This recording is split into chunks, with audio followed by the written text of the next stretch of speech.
Cold, sterile lights hummed above the airport terminal, masking the sound of a man being shoved face first into freezing concrete.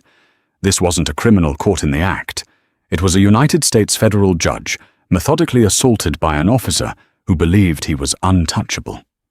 But behind the cold glass of the ceiling, a 4K surveillance camera was recording every detail of the officer's career-ending mistake. Listen closely as this story of arrogance, abuse of power, and ultimate justice unfolds. American Airlines Flight 1142 from Washington, Reagan National touched down at Chicago O'Hare International Airport at exactly 10:45 p.m. The weather outside was a bitter, biting 32 degrees, the kind of wet Chicago chill that seeps directly into the bone. Inside the first-class cabin, Noah Pendleton slowly unbuckled his seatbelt. At 62 years old, Noah was a man who carried the weight of his responsibilities in the deep creases around his eyes.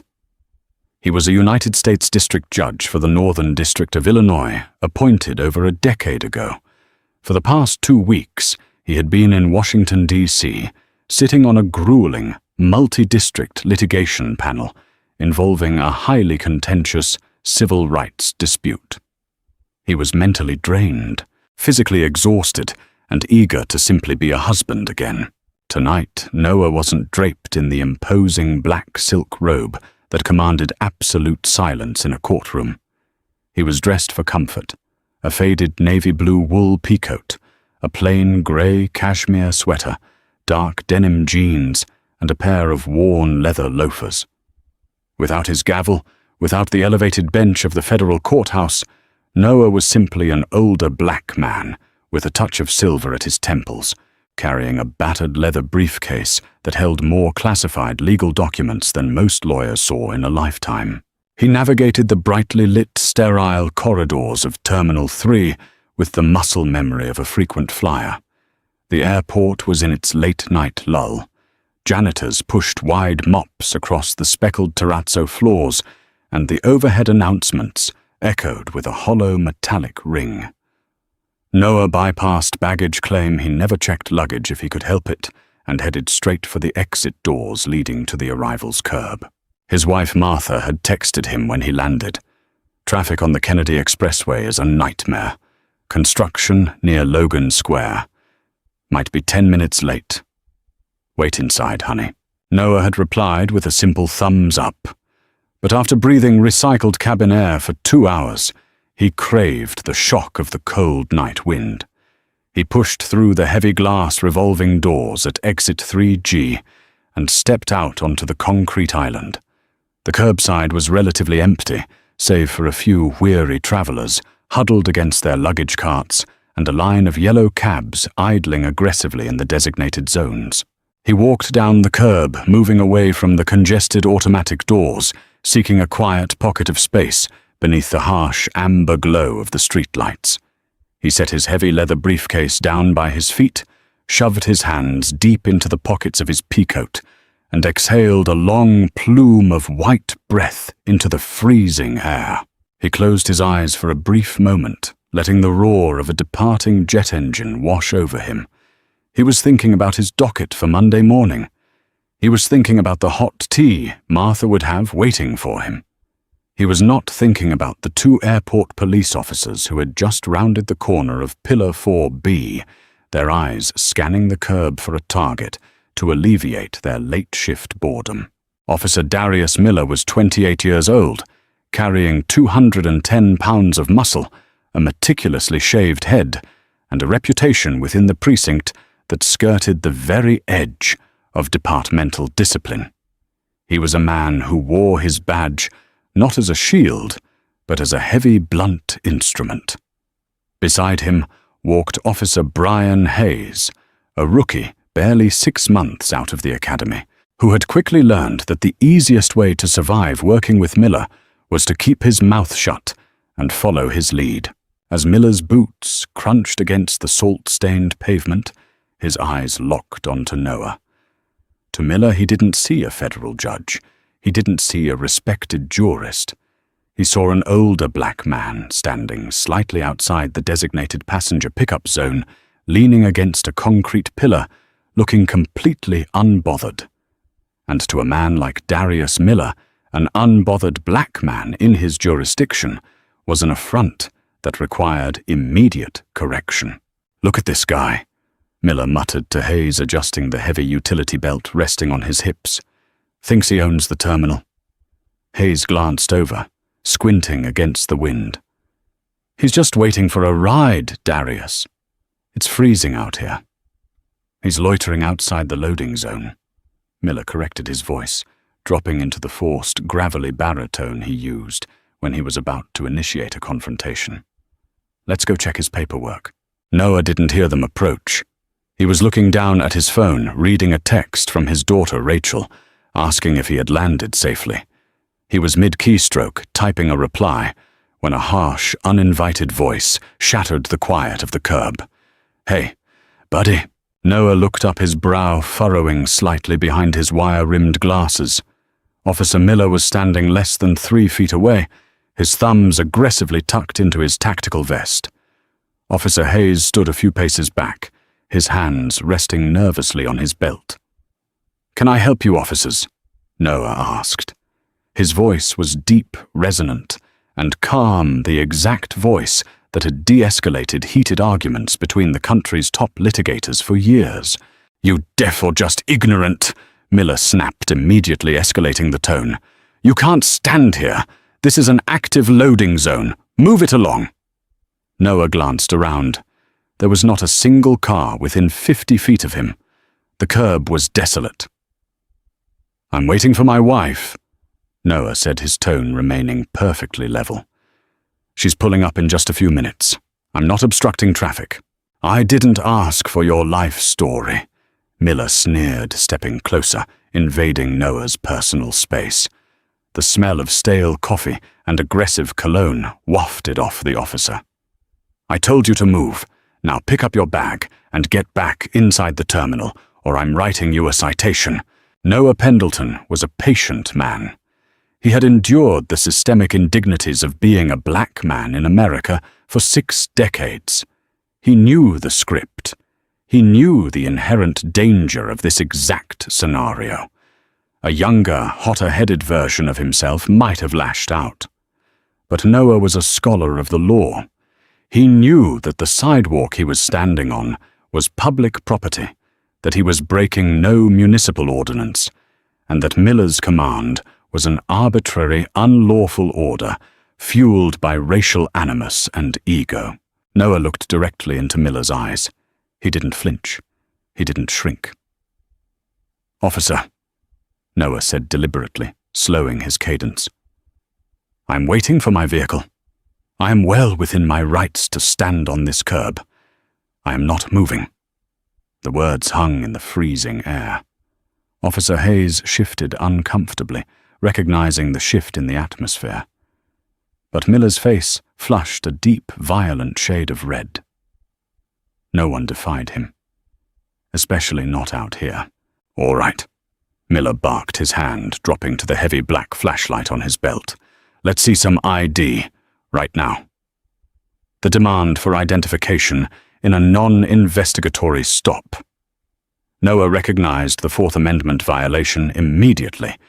It was a classic Terry stop gone rogue, an officer demanding papers without reasonable, articulable suspicion that a crime was being or was about to be committed. "On what grounds are you demanding my identification?" Noah asked, his voice remaining as steady as a metronome. "Am I suspected of a crime?" "You're suspected of failing to comply with a lawful order." Miller shot back, taking another step forward until the toe of his boot practically touched Noah's leather loafer. "Show me your ID or I'm placing you under arrest for obstruction." Noah took a slow, deep breath. He had a choice to make. He could announce who he was. He could say, "I am the Honorable Noah Pendleton, United States District Judge." It would end the encounter instantly. Miller would pale stammer an apology and slink away. But a cold, righteous anger had begun to coil in Noah's chest. If he used his title to shield himself, what would happen tomorrow to the man who didn't have a federal badge? What would happen to the young college student or the exhausted factory worker who found themselves at the mercy of Darius Miller's fragile ego? Noah decided in that split second to let the officer proceed down the path he was so eager to travel. He would not invoke his privilege. He would stand on his rights as a citizen. "My identification is in my wallet," Noah stated clearly, keeping his hands perfectly visible, resting at his sides. "My wallet is in the interior left breast pocket of my coat. I am going to reach for it now." It was textbook de-escalation.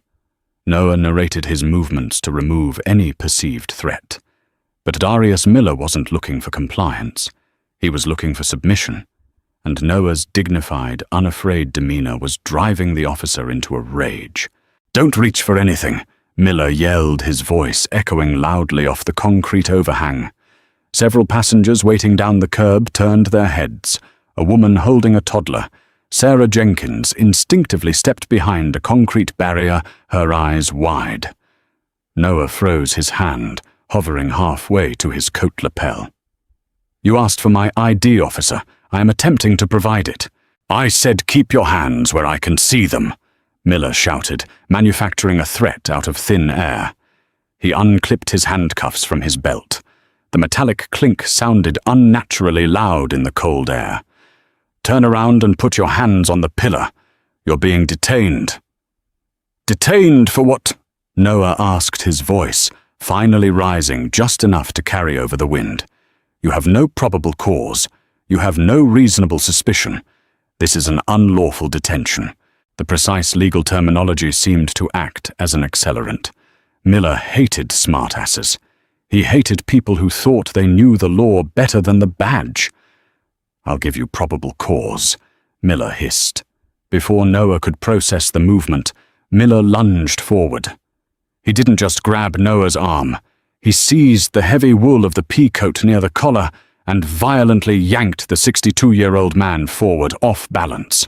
Noah stumbled his heavy leather briefcase, tipping over and spilling a stack of manila folders onto the wet pavement. "What are you doing?" Noah shouted, genuine shock finally piercing his calm exterior as pain flared in his shoulder. "Stop resisting Hayes, get his other arm," Miller bellowed, playing to an invisible audience, creating a narrative of struggle where there was none. Officer Hayes, clearly panicking, rushed forward and grabbed Noah's left wrist. "I am not resisting," Noah said, loudly, planting his feet to avoid falling, face first into the concrete. "I am a senior citizen, I am unarmed, and you are assaulting me." Down the curb, Sarah Jenkins had seen enough. Fumbling with her freezing fingers, she pulled her smartphone from her pocket and hit the video record button, holding it up. "Leave him alone," she yelled out, her voice shaking. "He wasn't doing anything." "Back off, lady police business," Hayes yelled back, his voice cracking with nerves. Miller twisted Noah's right arm behind his back with vicious, unnecessary force. A sharp, tearing pain shot through Noah's rotator cuff.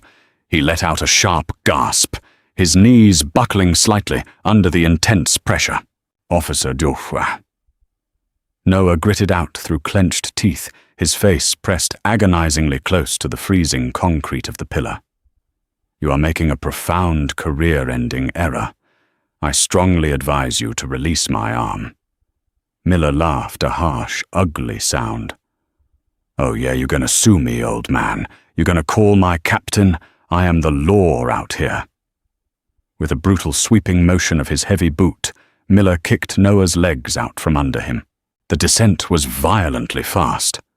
Noah Pendleton, a man who had dined with presidents and authored legal opinions taught in law schools across the country, slammed hard onto the salt-covered concrete of Terminal 3. The impact knocked the breath completely out of Noah's lungs. His wire-rimmed glasses flew off his face, skittering across the pavement and cracking against the curb. His right cheek scraped aggressively against the icy concrete, immediately breaking the skin and drawing a hot streak of blood. He lay there for a second, his ears ringing, his vision swimming. The cold seeped through his cashmere sweater instantly. But the physical pain was secondary to the sheer, blinding disbelief. He had read thousands of police reports detailing excessive force. He had presided over civil rights trials where plaintiffs wept as they described the terrifying helplessness of police brutality. But understanding it academically and feeling the heavy, suffocating weight of a knee slamming into the middle of your spine were two entirely different universes. Miller drove his knee deeper into Noah's back, pinning him to the ground. "Give me your hands! Stop fighting!" Miller screamed, fully committed to the theatrical performance of subduing a dangerous suspect. "I am yielding." Noah gasped, his voice tight with pain, struggling to draw air into his compressed lungs. He forced his left arm behind his back, refusing to give the officers any physical excuse to escalate to deadly force. The cold steel of the handcuffs bit brutally into Noah's wrists. The ratchets clicked tight, too tight, cutting off the circulation to his hands instantly.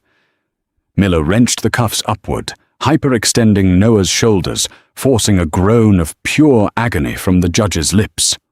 "Got him!" Miller panted, standing up, looking incredibly pleased with himself. He reached down, grabbed the chain connecting the cuffs, and hauled Noah to his feet with no regard for the man's joints. Noah swayed his head, pounding. He tasted copper in his mouth. Without his glasses, the world was a blurry mosaic of glaring headlights and neon signs. He felt the warm trickle of blood sliding down his cheek, pooling at his jawline. "Get his bag, Hayes!" Miller ordered, shoving Noah roughly toward the idling police cruiser parked 30 yards down the lane. As Noah was frog-marched down the curb, his sharp legal mind began to slice through the fog of trauma. He didn't curse. He didn't scream. His eyes, though unfocused without his lenses, scanned his immediate environment. He was memorizing everything, the exact time, the names and badge numbers of the officers, the positioning of the witnesses. And then he saw it. Directly above them, mounted high on the pristine white awning of the Terminal 3 overhang, just above Pillar 4B, was a sleek, black, dome-shaped camera. Noah knew the security layout of O'Hare well. He had signed off on the federal surveillance warrants for the airport's security overhaul 3 years ago. That wasn't a standard closed-circuit dummy. That was a high-definition 4K pan-tilt zoom camera operated by the Department of Homeland Security, equipped with low-light sensors and audio recording capabilities. A tiny, almost imperceptible red LED light was blinking steadily on the rim of the dome. Its recording, Noah realized a cold, calculating calm washing over his battered body. It saw everything. Miller opened the rear door of the cruiser and forcefully shoved Noah inside. Noah hit his head on the doorframe, a sharp crack that made Hayes wince, but Miller simply slammed the door shut, locking Noah in the cramped, cage-like back seat. Outside, Hayes was scooping up Noah's spilled documents. "Hey, Miller," Hayes said, his voice trembling slightly as he looked at one of the thick folders. The cover bore the unmistakable gold-embossed seal of the United States Federal Judiciary. "This guy, his paperwork looks weird." "Throw it in the trunk," Miller snapped, adjusting his collar, his adrenaline still pumping. "It's just garbage. Let's get him to the precinct. I'm hitting him with resisting arrest, assaulting an officer, and obstruction." Hayes swallowed hard, tossing the priceless legal documents into the trunk alongside Noah's leather bag. He climbed into the passenger seat, his hands shaking as he adjusted the heat. Miller got into the driver's seat, slamming it into gear. He glanced in the rearview mirror at Noah, who was sitting perfectly upright despite the awkwardness of the handcuffs, staring straight back at the officer. The blood on Noah's face was stark against his dark skin.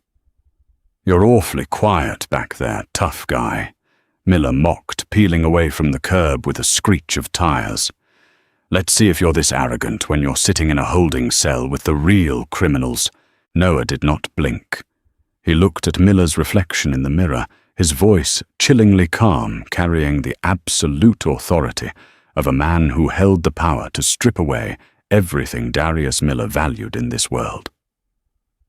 "Officer Miller," Noah said softly, his voice cutting through the hum of the engine.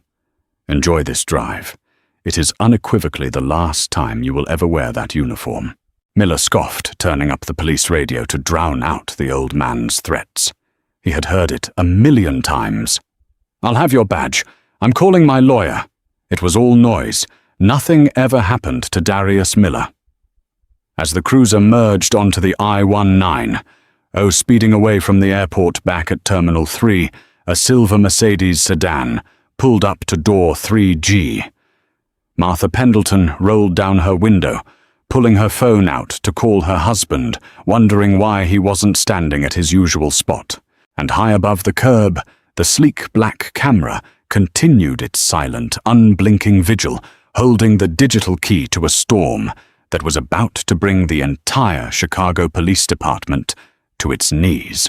The 16th District Precinct was exactly as Noah Pendleton expected it to be, a stark contrast to the polished mahogany and hushed reverence of his federal courtroom. The air inside smelled of stale sweat, industrial floor wax, and burnt coffee. Telephones rang incessantly, a chaotic symphony of municipal dysfunction. Darius Miller hauled Noah through the heavy double doors, his grip still viciously tight on the judge's bicep. Noah's right shoulder was practically numb from the hyperextended angle of the handcuffs, and the blood on his cheek had begun to dry into a stiff, dark crust. But his posture remained unbroken. He walked with his head held high, his eyes sweeping the room, cataloguing every detail. "Keep moving," Miller grunted, shoving Noah toward the high wooden booking desk. Behind the protective glass sat Desk Sergeant Thomas O'Malley, a 20-year veteran of the Chicago Police Department who had seen every form of human misery and stupidity slide across his counter. O'Malley looked up from a stack of arrest reports, his eyes weary, taking in the sight of the bleeding older man in the expensive, albeit dirty, cashmere sweater. "What do we have, Miller?" O'Malley asked, reaching for a fresh booking sheet. "Assault on a police officer, resisting arrest, obstruction of justice, and failure to comply with a lawful order." Miller recited loudly, puffing out his chest, making sure the 3 other officers in the bullpen heard his tally. He slammed his hand on Noah's shoulder, forcing him to stand squarely in front of the glass. This guy thought he could do whatever he wanted at Terminal 3. Got real combative when I asked for ID. O'Malley sighed, picking up his pen. "All right." "Name, Devon." Noah remained perfectly silent. He looked directly at O'Malley, his expression impassive. "Hey, the sergeant asked you a question," Miller barked, rattling the cuff's chain. "Give him your name." "He doesn't have to say a word to you, Miller," O'Malley corrected, tiredly recognizing a suspect, invoking their right to remain silent. O'Malley looked past Miller to the pale, trembling rookie standing near the door. "Hayes, you got his wallet?" "Yes, Sarge," Hayes stammered. He walked forward, his boots feeling like lead. He pulled Noah's sleek black leather wallet from his tactical pocket and slid it under the gap in the security glass. "Let's see who our tough guy is," Miller sneered, leaning against the counter. Sergeant O'Malley flipped the wallet open. He expected to see a standard Illinois driver's license. Instead, his eyes fell upon a heavy, gold-embossed badge, pinned to the leather, sitting adjacent to a heavily watermarked federal identification card. The seal belonged to the United States Judiciary. O'Malley's eyes shifted to the ID card. It bore a photograph of the man currently bleeding in front of him. Name, Noah William Pendleton. Title, United States District Judge. Jurisdiction Northern District of Illinois. Authorized signature Chief Justice of the United States. For 3 agonizing seconds, the entire precinct seemed to drop into absolute vacuum-sealed silence. The ringing phones faded. The hum of the fluorescent lights vanished. All O'Malley could hear was the sudden rushing sound of his own pulse hammering in his ears. The color drained from Sergeant O'Malley's face so rapidly that he looked as though he were about to pass out. His jaw went slack. He looked up slowly from the wallet, his terrified eyes meeting Noah's steady, unblinking gaze. Noah gave a fractional, almost imperceptible nod. "Yes," the nod said. "You are reading it correctly." "Miller." O'Malley whispered, his voice cracking completely devoid of its usual gruff authority. "What's his name, Sarge? I need it for the narrative," Miller said, entirely oblivious to the catastrophic tectonic shift that had just occurred in the room. "Miller."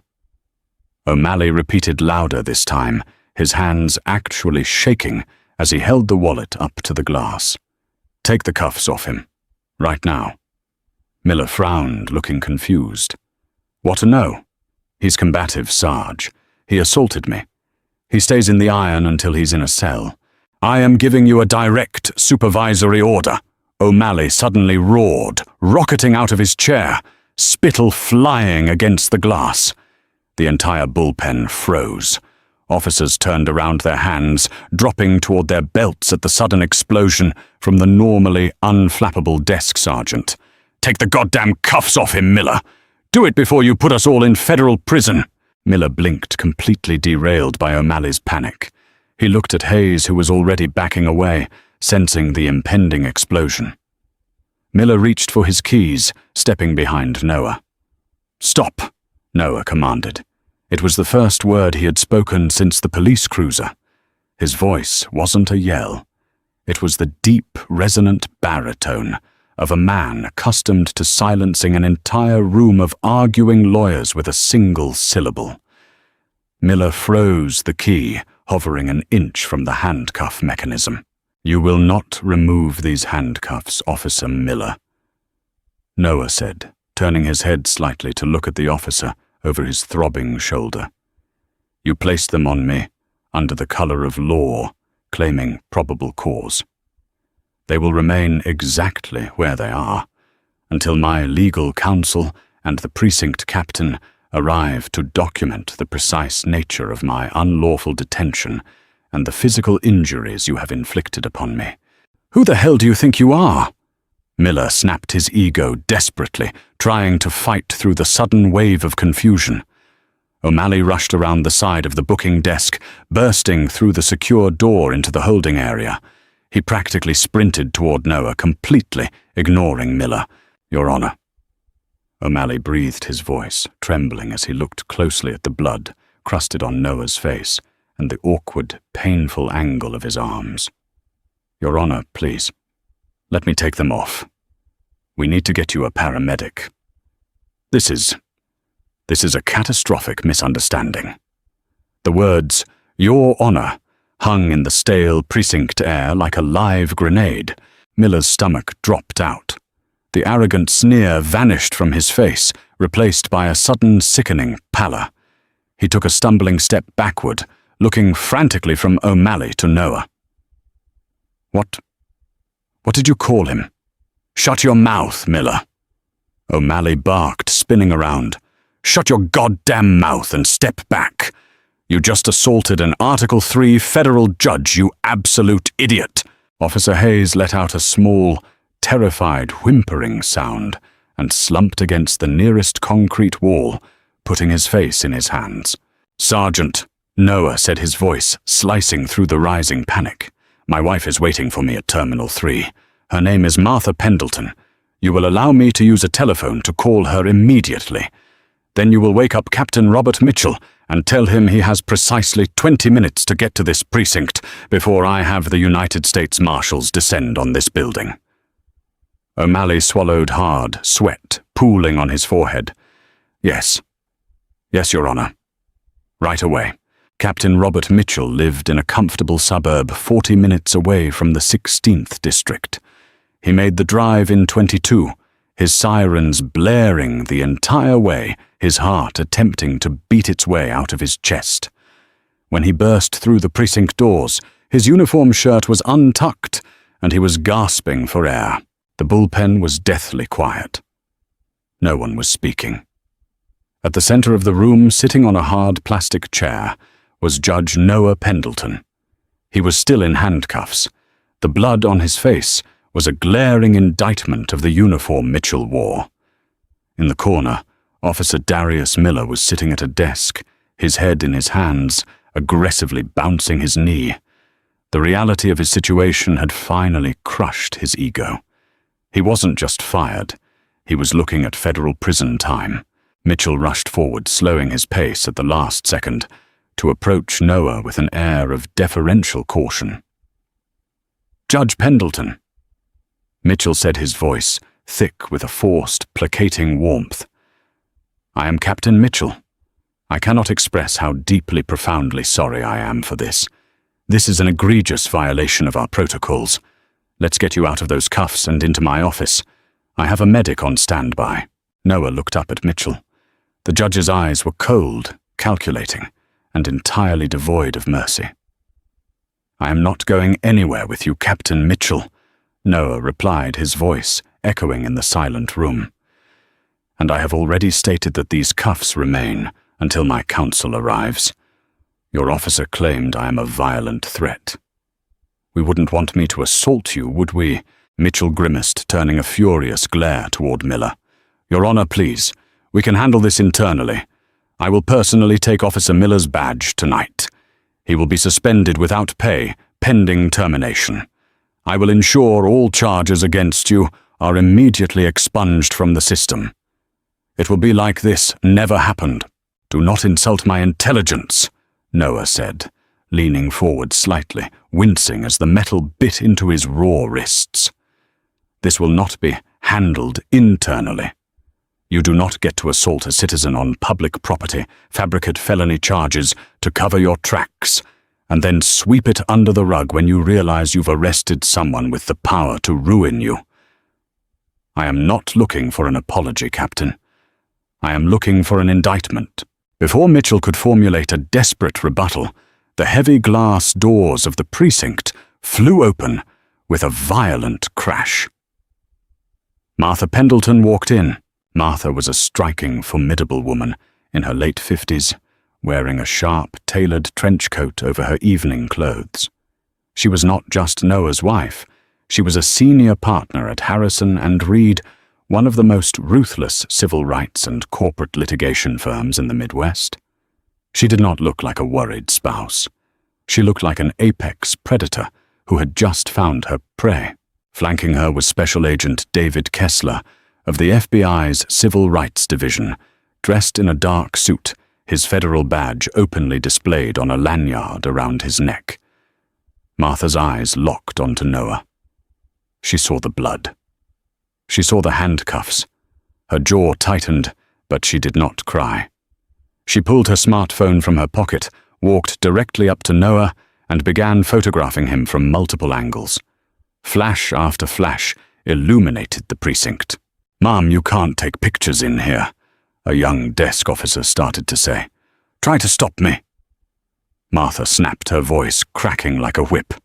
She didn't even look at the officer. She finished her documentation and turned her burning gaze upon Captain Mitchell. "Captain Robert Mitchell, I am Martha Pendleton, legal counsel for Judge Pendleton. I want the names, badge numbers, and supervisor logs for every officer involved in this arrest. Now, Mrs. Pendleton, we are trying to resolve this." Mitchell started holding his hands up defensively. "Resolve." Agent Kessler stepped forward, handing a piece of paper to Mitchell. "Captain Mitchell, I am Special Agent Kessler.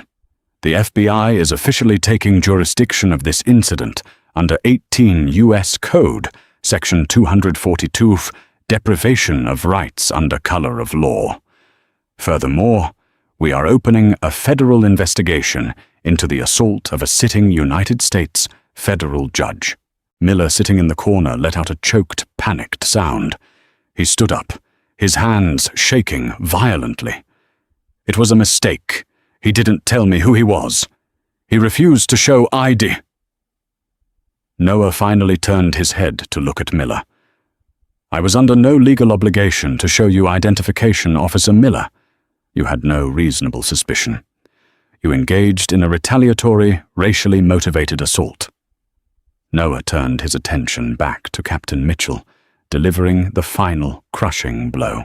"And before you or your Internal Affairs Department attempts to delete or lose the dashcam footage from Officer Miller's cruiser, you should know something, Captain." Noah said, his voice dropping to a terrifyingly calm register. "This assault occurred at Terminal 3, directly beneath Pillar 4 Bravo. 3 years ago, I signed the federal warrant authorizing the Department of Homeland Security to install 4K audio-enabled surveillance cameras on that exact awning. That feed does not belong to the Chicago Police Department. It uploads directly to federal servers." Captain Mitchell's face turned the color of ash. He realized instantly that the cover-up was dead before it even began.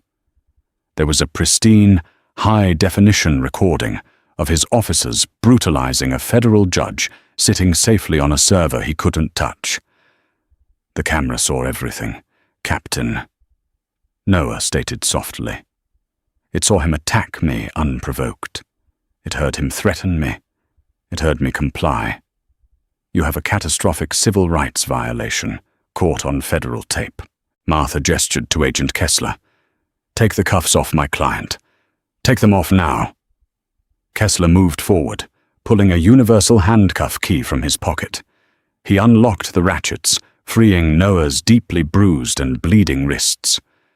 Noah groaned softly, rubbing his hands together to restore the circulation. Martha knelt beside him, finally letting her professional facade slip just enough to gently touch his uninjured cheek. "I've got you, Noah," she whispered. "I've got you."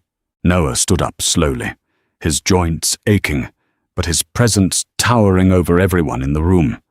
He looked at Officer Miller, who was now quietly weeping in terror, realizing his life, his career, and his freedom were entirely gone. "Agent Kessler," Noah said, pointing a trembling but resolute finger at Darius Miller. "I want that man arrested, and I want him charged to the absolute maximum extent of federal law." By 6 a.m. the following morning, the story had not merely leaked. It had detonated with the concussive force of a bomb going off inside the city's political establishment. Inside the 16th District Precinct, the atmosphere was suffocating. Captain Robert Mitchell had barely slept. His uniform wrinkled his desk, littered with half-empty styrofoam coffee cups. He had spent the twilight hours frantically trying to contain the fallout, making desperate calls to the deputy superintendent and the mayor's office, only to be met with the terrifying sound of bureaucratic stonewalling. The FBI's dramatic intervention hours prior had drawn the immediate attention of late-night police scanner junkies and press stringers. Rumors were already swirling that a high-profile civilian had been brutalized, but the Chicago Police Department, historically entrenched in its own stubborn defense mechanisms, decided to gamble on a preemptive strike. They didn't know the FBI already possessed the Homeland Security 4K footage.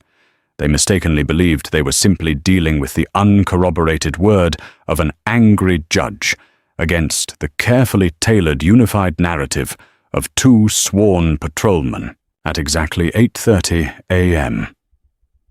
Thomas Gallagher, the bulldog president of the local Fraternal Order of Police, stepped up to a hasty cluster of microphones arranged on the frosted concrete steps outside the precinct. Gallagher was a shrewd, combative man who had built his entire career defending the indefensible, relying heavily on the public's inherent reflexive trust in the uniform. His breath plumed in the freezing morning air as he glared at the assembled reporters. Last night, Officer Darius Miller and Officer Brian Hayes were involved in a highly volatile, rapidly evolving altercation with a non-compliant, remarkably aggressive individual at O'Hare International. Gallagher barked into the cameras, his face flushed with a perfectly rehearsed mask of righteous indignation.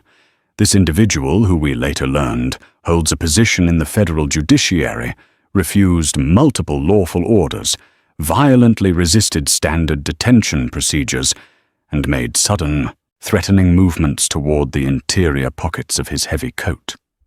Officer Miller, operating under the reasonable fear for his own safety and the safety of his partner, utilized standard department-approved compliance techniques to neutralize the threat. We stand by our officers. No one is above the law, not even a federal judge who thinks his title allows him to bypass airport security protocols. It was a masterclass in institutional gaslighting. Without a single flinch, Gallagher painted Noah Pendleton not as a victim of blatant racial profiling and catastrophic excessive force, but as an arrogant, entitled elitist who had practically forced a working-class hero to defend himself. 5 miles away, in her expansive corner office at Harrison and Reed, Martha Pendleton watched the live broadcast of the press conference on a massive flat-screen television. She stood perfectly still, a steaming cup of black coffee warming her hands. She didn't throw anything. She didn't scream at the screen. Her expression was one of cold, terrifying calculation. She listened to Gallagher spin a web of absolute fiction, and then she picked up her cell phone and dialed Special Agent David Kessler. "Did you hear him?" Martha asked, her voice dangerously calm, the kind of quiet that precedes a hurricane. "I heard every word," Martha Kessler replied from his own office at the federal building downtown. He sounded equally disgusted. "They are digging their own graves. The Attorney General Merrick Garland has been personally briefed. The Department of Justice Civil Rights Division is taking the absolute lead on this. We are bypassing the local channels. We are releasing the tape, Martha. Uncut. High definition, with the full audio." Martha took a slow sip of her coffee, her eyes locked on Gallagher's smug face on the television screen. "Burn them to the ground," she said softly, and terminated the call. At precisely 10 a.m., the Department of Justice bypassed the local Chicago network affiliates entirely and handed the unedited DHS surveillance footage directly to CNN, Fox News, MSNBC, and the Associated Press. The impact was instantaneous and catastrophic. Every major news network immediately cut into their regular morning programming. Anchors, their faces grim, warned viewers about the highly graphic and disturbing nature of the video they were about to show. And then millions of Americans collectively held their breath as they watched it unfold. The footage was pristine. It didn't possess the shaky, grainy, ambiguous quality of a bystander's smartphone video.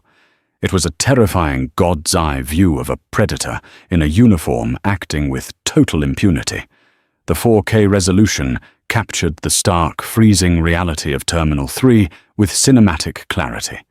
But the audio was the true, fatal blow. The world heard Noah's calm, measured, dignified voice. They heard him explicitly state he was reaching for his ID, exactly as the officer had requested. They heard the total lack of any physical threat, the total absence of aggression. And then the nation watched Darius Miller lunge. They saw the violent, unprovoked yank of the judge's expensive coat. They saw the vicious, sweeping kick that sent a 62-year-old United States District Judge face first into the concrete.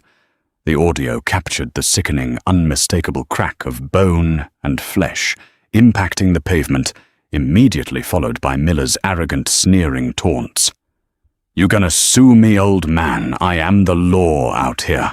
The Fraternal Order of Police's carefully constructed narrative didn't just crumble, it was vaporized in real time. Thomas Gallagher's press conference from barely an hour earlier was replayed in a split screen, side by side, with the horrific surveillance footage exposing the Union president to the entire world as an active, malicious participant in a massive institutional cover-up. The political backlash was swift and merciless. By noon, the mayor of Chicago was holding an emergency press conference. Sweating profusely under the harsh media lights, his voice trembling, the mayor officially announced the immediate termination of Darius Miller's employment, bypassing all union grievance procedures, and desperately begged the city for calm as protests began to organically form in the downtown loop. But the federal government wasn't finished. By 2 p.m., a fleet of dark, unmarked SUVs squealed to a halt outside the 16th District Precinct. Dozens of FBI agents wearing navy blue windbreakers with bright yellow lettering swarmed the building. They locked down the precinct, seizing desktop computers, securing the server room, confiscating body camera hard drives, and demanding the personal cell phones of over 20 officers on duty. What the federal cyber forensics team found on Darius Miller's heavily encrypted smartphone escalated the situation from a single horrific act of brutality to a systemic, premeditated federal nightmare. In a private group chat titled Night Shift Kings, with several other officers, including his terrified partner, Brian Hayes Miller, had texted at 11:15 p.m. on the night of the assault. The digital footprint was damning. The text read, "Bagged a loudmouth at T3. Thought he was special because of his fancy coat. Put his face in the dirt to teach him some respect. Old man bled like a stuck pig. LMAO." It wasn't just a loss of temper. It was premeditated malice. It was documented, undeniable proof of a deeply ingrained culture of abuse, shared and celebrated among peers who swore an oath to protect the public. By that evening, the reality of Darius Miller's hubris had come full circle. He wasn't sitting at home on a comfortable paid administrative leave, watching union lawyers fight for his pension.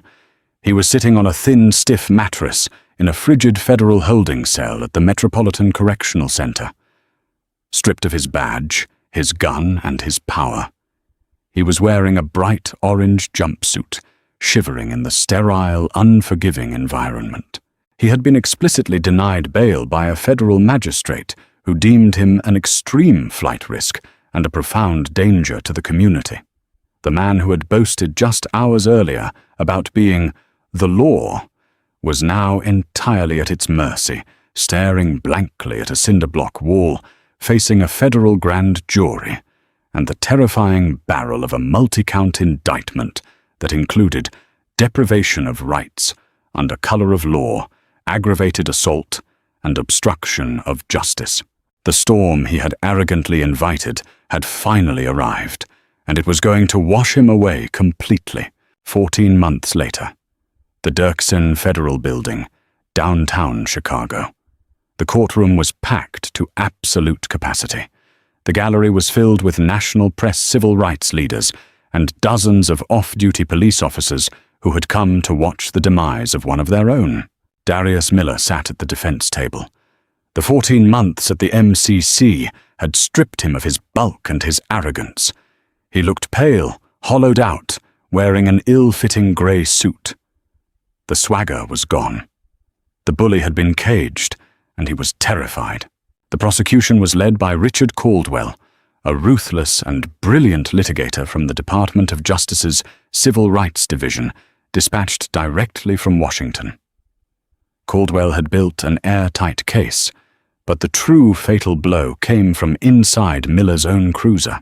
Officer Brian Hayes, the rookie who had stood by and watched, had broken. Facing a potential accessory charge that would land him in federal prison, Hayes had accepted a plea deal. He forfeited his badge, forever pleaded guilty to a lesser misdemeanor of failing to intervene, and agreed to testify against his former partner. On the third day of the trial, Hayes took the stand. He couldn't even look at Miller. "Officer Hayes," Prosecutor Caldwell asked, pacing slowly before the jury box. prior to approaching the victim, did Officer Miller express any legitimate law enforcement reason for the stop? No, sir. Hayes answered, his voice trembling into the microphone. He saw a black man standing in nice clothes minding his own business, and he didn't like it. He told me he wanted to check his paperwork. It was a game to him. He called it taxing the locals. A collective gasp rippled through the gallery. The judge hammered his gavel to maintain order. Miller stared down at his legal pad, his face burning with shame. But the climax of the trial occurred on the 5th day, when the prosecution called their star witness. The United States calls the Honorable Noah Pendleton. The heavy oak doors at the back of the courtroom swung open. Noah Pendleton walked down the center aisle. He was not wearing his judicial robes. He wore a sharp, charcoal-gray tailored suit, leaning slightly on a dark mahogany cane, a permanent souvenir of the severe rotator cuff damage and spinal compression he had suffered on the concrete at O'Hare. The entire courtroom stood out of instinct and respect. Noah walked to the witness stand, placed his left hand on the Bible, and swore to tell the truth. He sat down, adjusting his wire-rimmed glasses. He looked directly at Darius Miller. Miller couldn't hold his gaze. The disgraced officer looked away, staring fixedly at the floor. Caldwell walked to the podium. Judge Pendleton, could you please describe to the jury your mindset when Officer Miller demanded your identification? Noah leaned into the microphone. His voice was just as deep, just as authoritative as it had been on the tape. I was acutely aware that I was being subjected to an unlawful Terry stop, Noah testified calmly. I knew my Fourth Amendment rights were being violated, but more importantly, Mr. Caldwell, I made a conscious decision not to reveal my occupation. Because if I had to flash a federal badge to survive a simple encounter with the police on a public sidewalk, then the system is fundamentally broken. I wanted to see how this officer treated an ordinary citizen. I discovered, to my profound physical detriment, that he treats them like animals. The jury hung on his every word. Judge Pendleton, Caldwell continued softly, when he forced you to the ground, what were you feeling? Noah paused. The courtroom was so quiet you could hear the hum of the HVAC system. I felt the crushing weight of history. Noah said, his voice dropping an octave, echoing with sorrow and undeniable power. I have spent my entire life dedicated to the rule of law. I have sent men to prison. I have interpreted the Constitution.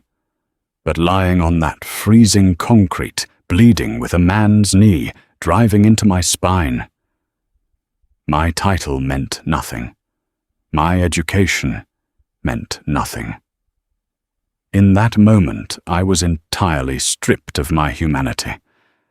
I was subjected to the sheer, unrestrained terror of arbitrary power. Officer Miller did not enforce the law that night. He was the lawlessness we fear in the dark. Tears streamed down the faces of several jurors. Even the court reporter was wiping her eyes.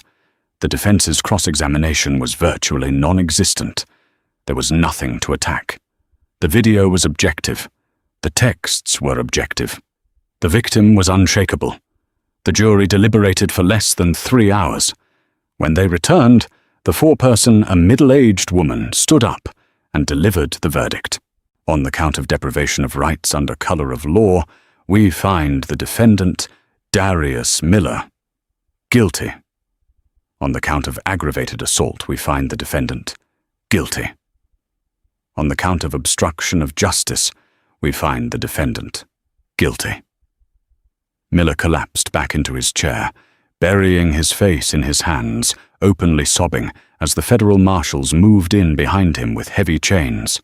2 months later, the presiding federal judge sentenced Darius Miller to 12 years in a maximum security federal penitentiary with no possibility of early parole. The sentence sent shockwaves through police departments across the country. But the ripple effects didn't stop there.